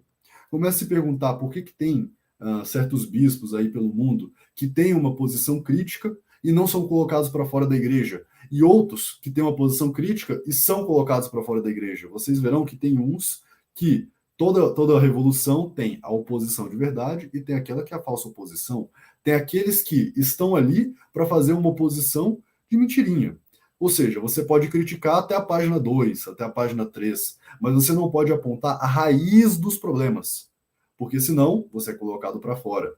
Ou outros que vão fazer todo um discurso bonito para dizer que a revolução, na verdade, é a tradição, dizer que nada nunca mudou, que o Vaticano II é simplesmente a continuação dos outros 20 e tantos concílios da Igreja Católica.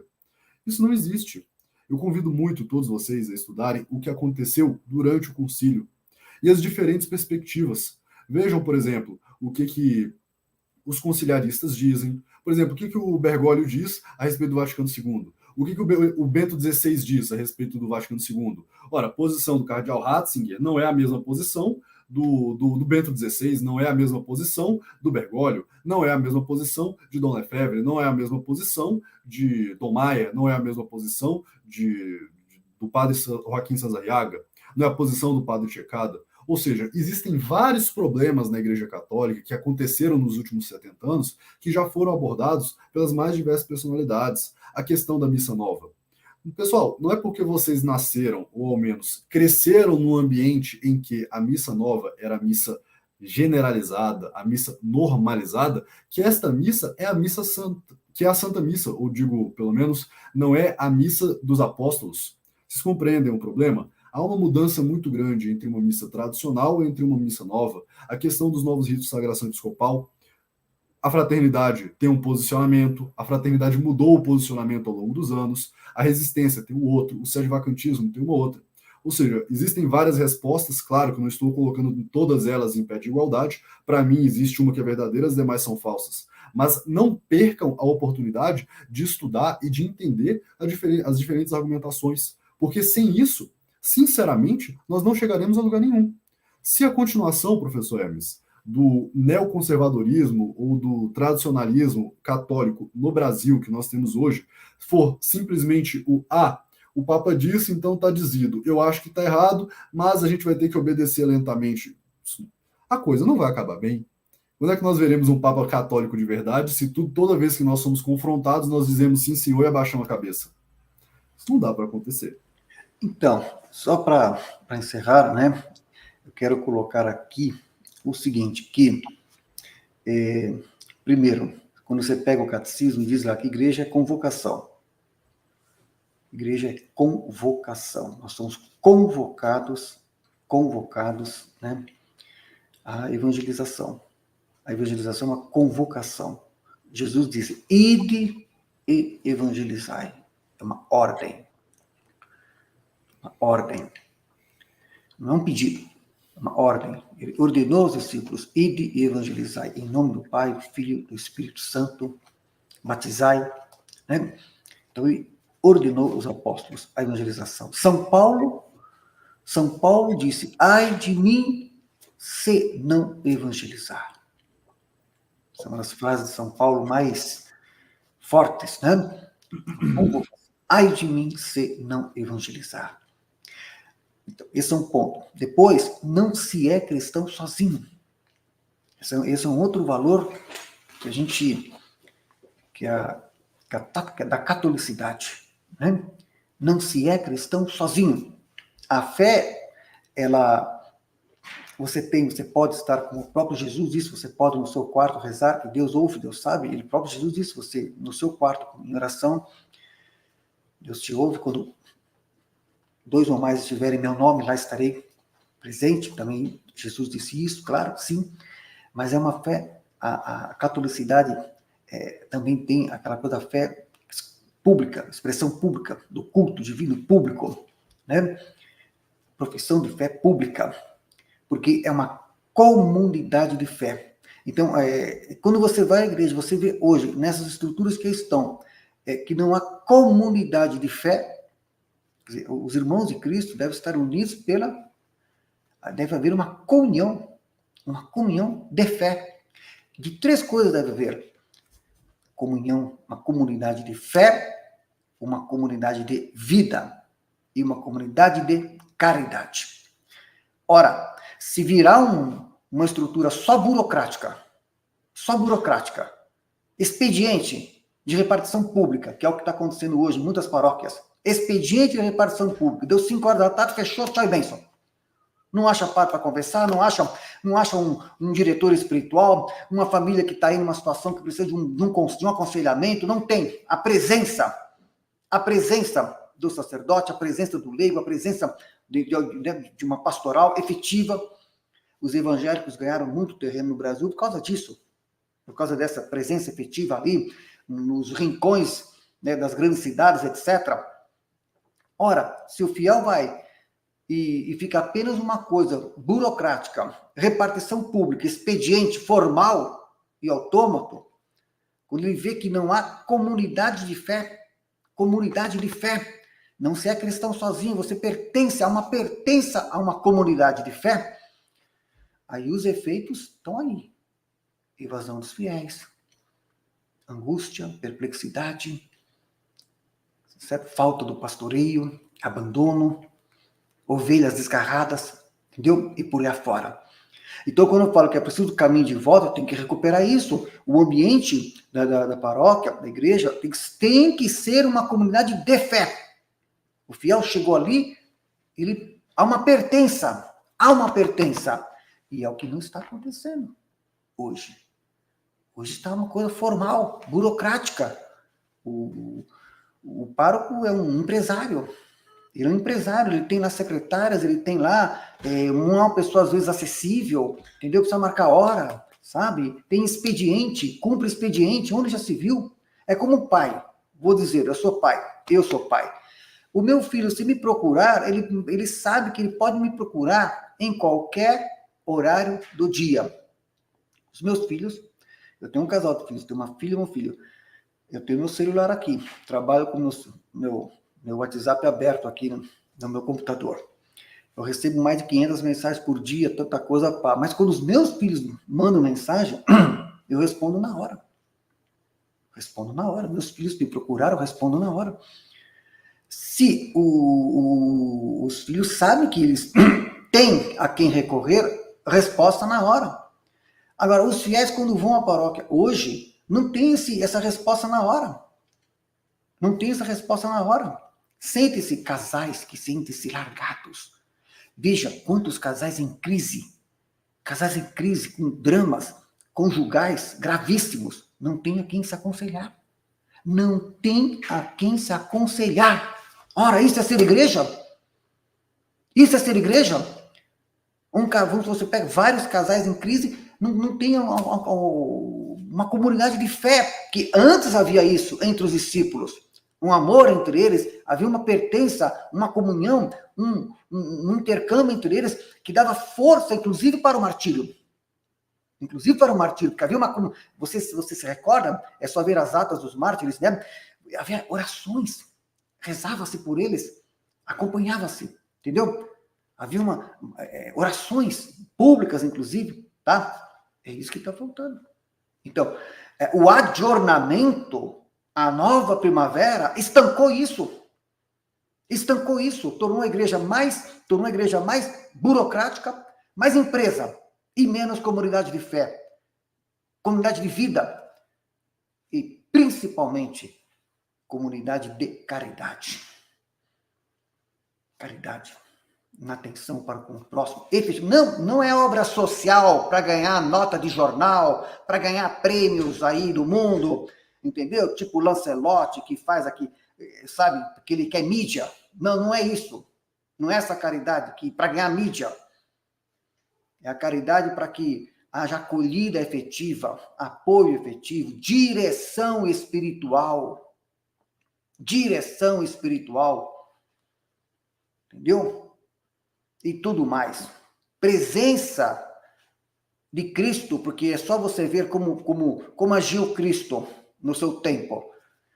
Como é que foi a sua ação no seu tempo, que promoveu, propiciou, que realizou tantos milagres, que se compadeceu das multidões, que ensinava, mas curava enfermos, que multiplicou os pães e peixes, que tantos milagres maravilhosos fez, ressuscitou Lázaro e tantos mais, multiplicou, transformou água em vinho em bodas de Caná, seu primeiro milagre, numa festa, numas bodas de casamento, etc. É isso que está ele, que é o modelo, o exemplo, é esse o modelo que deve ser seguido, de quem é presente, de quem estava presente entre os seus, que é o que precisa ser retomado, resgatado, tendo ele como referência. Então, é por isso que nós estamos aqui sim, fazendo essas partilhas e buscando fazer aquilo que São Paulo diz, ai de mim se não evangelizar, usando aqui a internet, que ainda é possível para poder fazer essa mensagem chegar a tantos, porque nós cremos, nós temos fé, e sabemos que, como nós começamos aqui a nossa live dizendo, sabemos que a barca não vai afundar, porque ela está ancorada na rocha inconcursa, que é Cristo. Rocha inconcursa. Por isso que ela não vai afundar. Porque ele já passou por tudo que tinha que ter passado, passou pela cruz. Quem de nós teria condições de passar pelo que ele passou? Quem de nós? Entendeu? Nós não temos força para passar o que ele passou. Entendeu? Quem de nós? Ele já fez tudo por nós, pela nossa salvação, pela nossa salvação. Então, por isso que nós cremos, nós adoramos a Deus e vamos sim ser voz crítica aos desvios, aos erros, a isso que aí está, porque temos amor, aquilo que é ser igreja, procuramos honrar o nosso batismo e vamos prosseguir. Eu sinto que vai se intensificar esse movimento de resistência dentro da igreja também. Não adianta o bispo de Aparecida pegar o microfone e descer o chicote em cima dos tradicionais, dos que defendem a tradição, que aí para ele Vaticano II para frente. Não adianta, a verdade da história está aí. Uma das coisas que eu observo, tem padres que têm horror, olha, coisa impressionante, da história dos santos do passado. Eles querem viver o daqui para frente, como se não existisse a comunhão dos santos. Muitos se incomodam com isso. Muitos desses da teologia da libertação se incomodam com isso, que por eles, eles se incomodam quando a gente fala em Santa Teresinha, em São Vicente de Paulo, em Santo Agostinho, em São Tomás de Aquino, e em tantos santos, São Jerônimo, a comunhão dos santos, a ladainha dos santos que nós rezamos, entendeu? Muitos se incomodam, esses maus padres, esses maus sacerdotes, amigos de Lula, os amigos de Lula se incomodam com a ladainha dos santos. Mas nós não. Eu sempre achei muito bonito, sempre me tocou muito profundamente, devocionalmente, se ali ajoelhado no banco da igreja, a ladainha dos santos. Entendeu?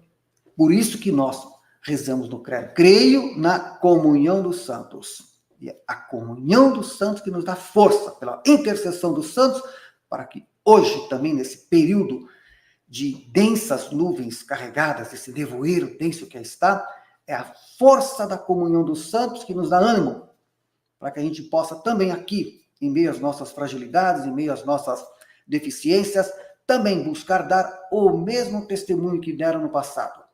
Nós precisamos desse passado, precisamos daqueles, que deram o seu exemplo, o seu testemunho, o seu tempo, tantos e tantos santos, Santa Teresa d'Ávila, São João da Cruz, tantos e tantos santos, a história, São Luís, nono da França, Santa Joana d'Arc, História grande, é longa, a lista é enorme, você está entendendo? A começar por Nossa Senhora, São José, castíssimo, os apóstolos, os primeiros e tantos mais. É por isso que estamos aqui. Ai de mim se não evangelizar. Estamos aqui, com as nossas deficiências, tá certo? Mas com o nosso amor a Cristo. E é isso que importa. Meus amigos, agradeço aqui pela participação de todos, agradeço aqui pela presença do Matheus, que é jovem, valorizo o jovem que se empenha, que estuda, que busca também dar essa contribuição. Passo aí para você dar a sua palavra final. Maravilha, muito obrigado. Muito obrigado a todo mundo que assistiu essa live, o meu professor Hermes. E dos santos que ele disse, eu diria em especial 2 santos que são muito importantes para o nosso tempo. Um que eu sou muito devoto, São João Batista, porque ele não moderou o discurso perante Herodes. E a outra santa, Santa Catarina de Siena, aquela que chegou para o Papa e disse: seja homem, e foi uma leiga analfabeta que resolveu a crise da Igreja Católica, o cativeiro de Avignon. Eu chamo esses 2 santos para interceder por nós, porque o católico nunca pode se calar, mas especialmente diante da crise, especialmente, como diria São Francisco de Sales, quando o lobo está entre as ovelhas, aí sim é dever do católico gritar: eis o lobo. E então combater com todas as forças o lobo. E expor o lobo. Expor o lobo não é mentir, não é inventar, é mostrar a verdade, é mostrar aquilo que ele é, para aquilo que ele veio. Então, católicos, coragem, tenham a fé em Nosso Senhor, busquem a intercessão dos santos e não se calem diante dos erros. Minhas últimas palavras aqui, quero que vocês estudem a tradição católica, estudem a história da igreja, veja o que aconteceu nos últimos anos, no século XX, a história da Igreja Católica. Deixo aqui também a minha recomendação do canal, não sei se consegue colocar aí na tela, professor, estou compartilhando, só para mostrar aqui para o pessoal.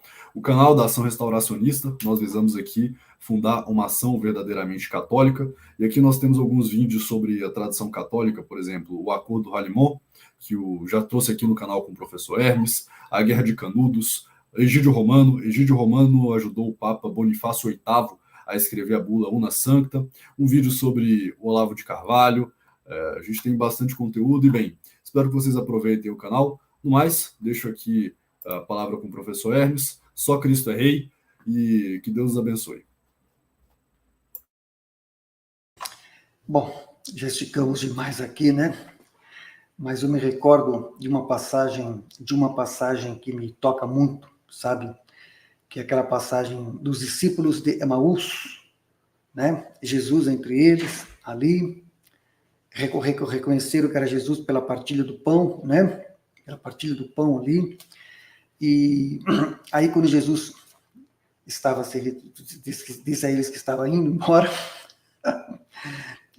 ele disse, os 2 discípulos, acho que era 2, não sei, de cabeça, mas eles disseram uma frase muito, muito importante. Eles disseram assim: fica conosco, Senhor.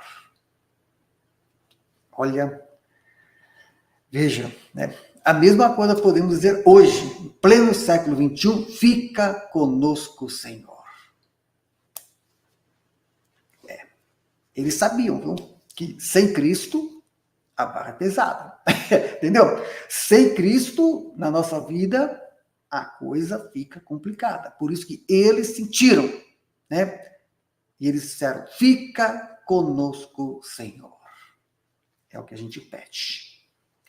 Meus amigos, muito obrigado. Viva Cristo Rei, grande Santa Catarina de Siena, rogai por nós. Aos santos e doutores da igreja, né? Santa Teresinha, que foi mais recentemente, né, considerada santa doutora da igreja, ela que disse que pretenderia passar no céu fazendo bem na terra, e pedindo a intercessão de todos eles. Vamos prosseguir com fé, confiantes na graça de Deus. Desejo aqui um Feliz Natal para você, um Feliz Ano Novo a todos. Vamos prosseguir. Até a próxima, se Deus quiser.